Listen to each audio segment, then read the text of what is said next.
soir, on partage le quotidien de jeunes autistes suivis par l'association Vivre et Travailler Autrement. Elle leur permet d'être encadrés et de travailler malgré la maladie. Nathalie Hérault, Didier Lepape. Donne-moi la maman. La maman. Bravo Arthur, très très bien. Donne-moi le papa. Papa. Très bien. Donne-moi le bébé. Bébé. C'est super.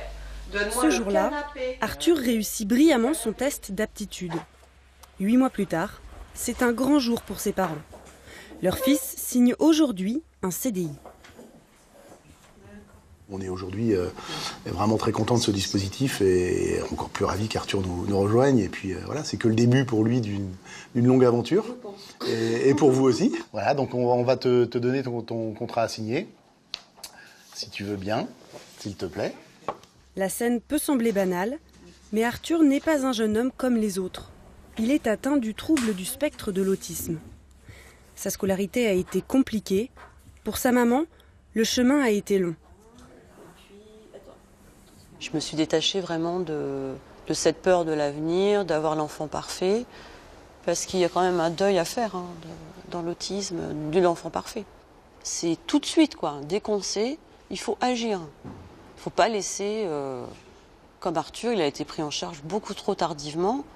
Et je pense qu'effectivement, il aurait pu peut-être être verbal aujourd'hui, peut-être faire des études. On ne sait pas. On ne sait pas. Félicitations Arthur. Arthur. Ouais. Quand on est un parent d'enfants autistes, c'est certainement très compliqué et très frustrant de ne pas pouvoir communiquer, interagir avec son enfant pour des raisons vraiment très affectives. Un enfant qui ne fait pas de câlin, un enfant qui n'a pas de contact oculaire, un enfant qui ne présente pas de réciprocité sociale, ça doit être très compliqué. Depuis la toute petite enfance, ça se manifeste par un enfant qui ne va pas tendre les bras quand sa maman va arriver pour le chercher dans son lit, ou qui ne va pas le regarder lorsqu'il mange ou tète.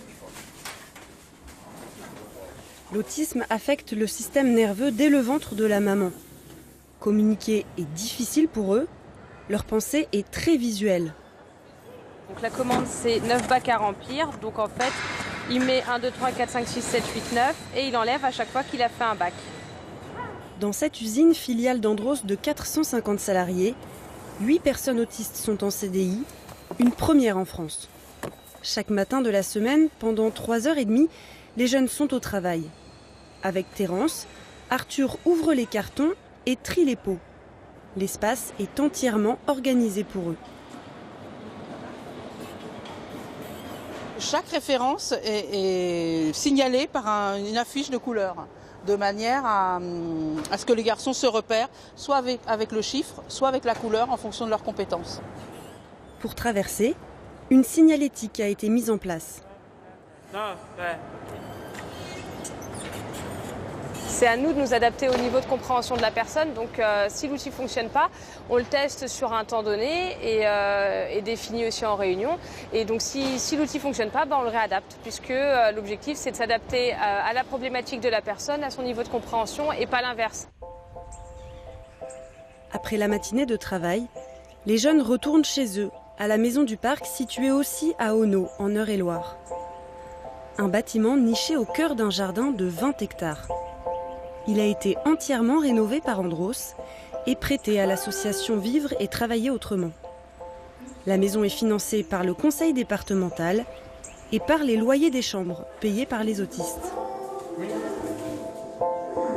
Où sont les hommes ? Demanda poliment le petit prince. La fleur, un jour, avait vu passer une caravane.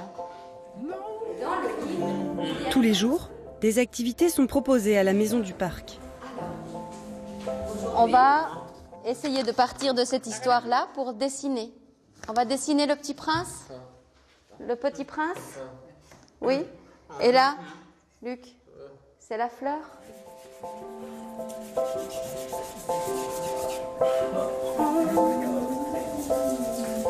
Arthur ?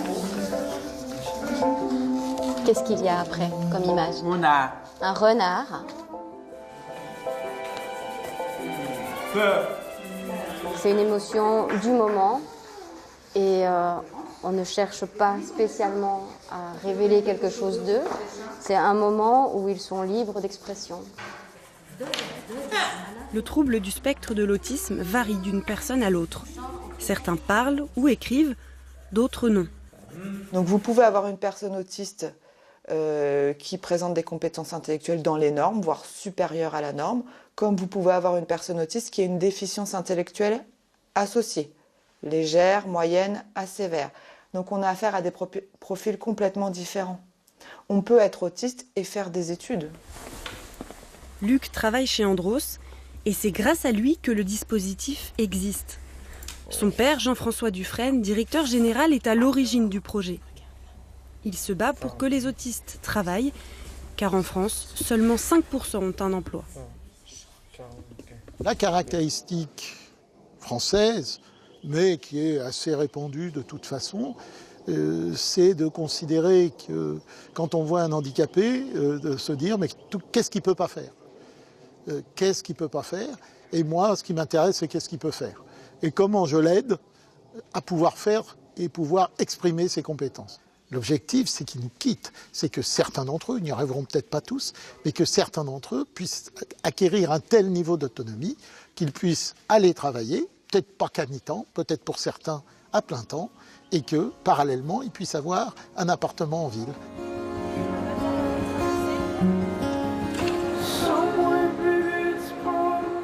Le lendemain, retour chez Andros.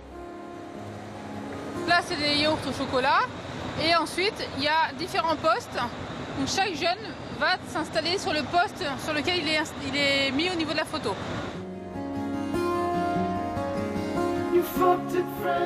Reinecker, Jordan, Luc et Louis mettent les couvercles sur les pots de yaourt. Le fait de faire des tâches répétitives, ça rassure le jeune puisque du coup, c'est du quotidien, c'est la répétition, c'est rassurant pour eux et c'est une tâche qu'ils connaissent. Donc en plus, ils sont très productifs parce que pas d'angoisse, pas de problématique, c'est toujours pareil. Répéter tous les jours les mêmes actes aide les personnes autistes. Certaines deviennent même ultra compétitives. Aujourd'hui, pour être honnête, les semaines les moins bonnes, c'est les semaines où les personnels autistes sont pas là, ils sont en congé. Parce que eux, avec le temps, ils ont de l'expérience. Donc du coup, leur travail aujourd'hui, ils le font très vite. Parce qu'ils ne se perdent pas de temps à chercher, à comprendre, ils savent ce qu'ils ont à faire. Donc quand eux ne sont pas là, on remplace par des personnes intérimaires qui, eux, n'ont pas les connaissances, donc il leur faut un temps d'apprentissage. Certains après-midi, Arthur et Reinecker vont faire les courses. Voilà. Céline les accompagne. Alors, on prend des betteraves et on va prendre des radis. Des radis. Ouais, super. Bravo Arthur.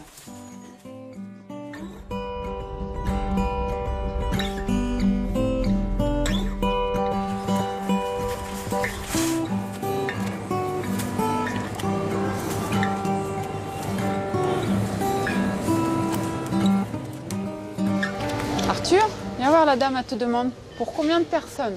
Allez, 12. Tu veux quoi Arthur? Tu veux quoi comme poisson? On a dit du cabillaud. Super.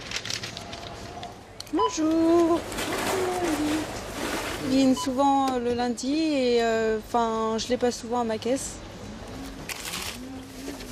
Je trouve ça bien parce que ça peut leur permettre de leur prouver qu'ils peuvent être comme tout le monde.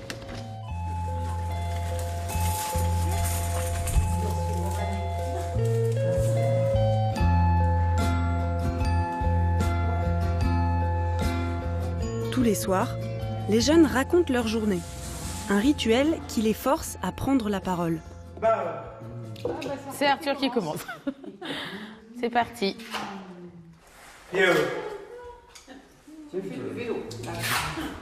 À qui de raconter sa journée? Super, Terence. Ils ont beaucoup de mal à initier les choses, ils ont besoin de nous pour ça.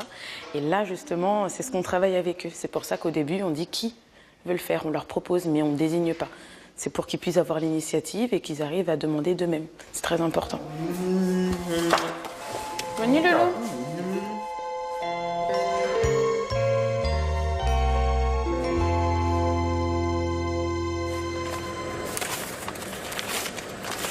Retour à l'entreprise, à la pesée. Ce travail fonctionne pour les autistes, mais trier les palettes, par exemple, a été un échec. Ils n'arrivent pas à juger, de se dire, bon, bah, celle-ci, elle est un peu fragile, mais ça passe quand même. Ou celle-ci, elle est un peu esquintée, mais ça va quand même passer. C'était oui ou non. Donc, du coup, on n'a pas pu trier ici. Nous, on a certaines palettes, on est obligé de faire un compromis. Et le compromis, au niveau de l'autisme, ça passe pas. Les jeunes maîtrisent ce travail car ils apprennent à peser. À la maison du parc, super. ils cuisinent. C'est bien, Luc. Stop. Ici, en fait, je leur apprends à peser correctement, mais avec une balance électrique. Parce qu'avec l'aiguille, en fait, ils ont beaucoup de mal. Et ils n'arrivent pas à associer, en fait, les grammages. Donc, du coup, par contre, si je leur mets le petit picto d'à côté, 500 grammes, avec ce qu'ils doivent mettre sur la balance, c'est beaucoup plus facile pour eux. Génial, merci Rénica. Allez, on y va. Terence, tu peux aller dans le manège, Terence, vas-y. Parmi les activités des jeunes, l'équitation. Le cheval est une présence apaisante. 1, 2, 3. Et tu t'assieds doucement. Parfait. C'est aussi l'occasion de travailler l'équilibre. Stop. Voilà. Ok, tu lui fais une caresse? C'est bien. Quand on part en balade, j'essaye aussi qu'il ne soit pas trop passif sur le cheval. Donc je l'ai fait, par exemple, s'arrêter, repartir, caresser les oreilles, se pencher. En balade, on a dans la forêt, là ça monte, ça descend. Donc en montée, ils doivent adapter leur position. En descente, prendre une autre position.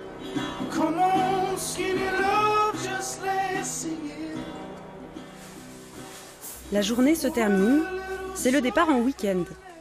Arthur va retrouver sa famille, il nettoie sa chambre avant l'arrivée de sa grande sœur. Il adore passer du temps avec moi. Enfin, vu que je suis de la même tranche d'âge, c'est ce qu'il devrait faire normalement, quoi, sortir avec des amis. Donc souvent, quand j'ai des copines, on l'emmène avec nous, il est content, quoi. Ici, c'est vrai qu'il est très bien, ça lui correspond. Et c'est tout ce qui compte, pour nous, en tout cas.